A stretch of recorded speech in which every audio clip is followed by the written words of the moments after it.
In my last video, I showed off my custom Chrome extension, which automatically displays a pop-up of a product review broken down into pros and cons, and all I have to do is simply hover my mouse over it. The idea works fine, but there's one thing that bothered me tremendously: the request time. It simply takes too long for each request to complete, anywhere from 2 to 8 seconds. So in this video, I'm going to show you guys how I used fine-tuning on a GPT-3 Curie model to get stellar, production-grade results. In order to understand what's going on, we first need to travel back in time. The year is 2020, and OpenAI released GPT-3, along with one of the most important papers in recent history. Language models are few-shot learners. In it, they break down 4 methods for performing a task with a language model. There's the traditional fine-tuning method, where you start with a pre-trained model and the weights are updated using a large supervised dataset, specific to the desired task. Then there's few-shot learning, where K examples of prompt and completion are shown, followed by one last unlabeled prompt, where the goal of the language model is to complete the prompt, given the few examples it just saw. It's important to note, there are no weights being updated here, and the number of examples must fit into the language model's context window.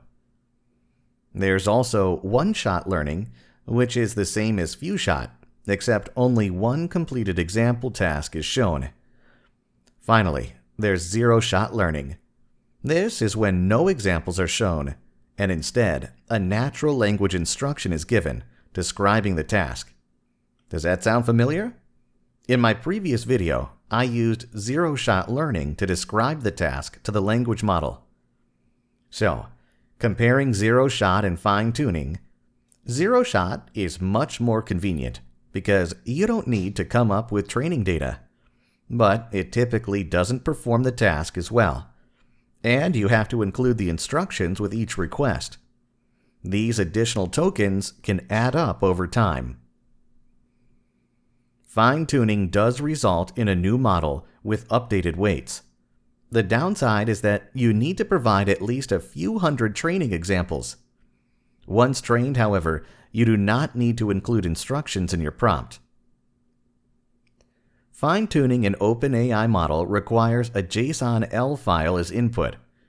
In order to make my life easier, I made a web app that helps me manage my training examples for a given task. I can set a goal of how many examples I want to create before I start training my model. Each night before I went to sleep, I would fill out a handful more examples, being certain to craft the perfect response. Eventually, after a few days, I reached my goal of 100 examples, and I could easily download all of my data in a single JSON-L file. As for training, I chose to use OpenAI's Curie as a base model. The reason was simple: cost and performance.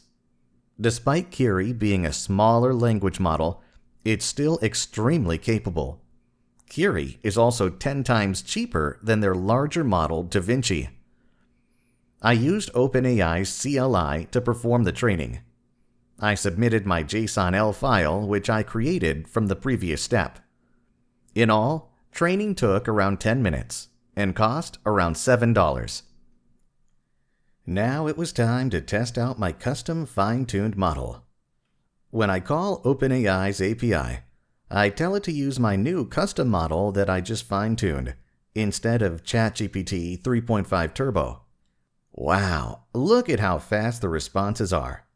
If we compare the response times between ChatGPT and my custom fine-tuned model, we can see the fine-tuned Curie model destroys the competition. This is almost a 7-fold increase in speed. What's even better, despite me using only 100 training examples, it appears that my fine-tuned model copied my style of writing really well. They're written in exactly the same style as I showed it in all of my examples. With prompt engineering a ChatGPT request, I'm not sure how I would go about telling it to capture such an exact style of writing without exceeding the context window size. Thank you all so much for watching and letting me share with you my hobby project. If you enjoyed the video, please like it and consider subscribing to my channel. As always, I'll see you next time.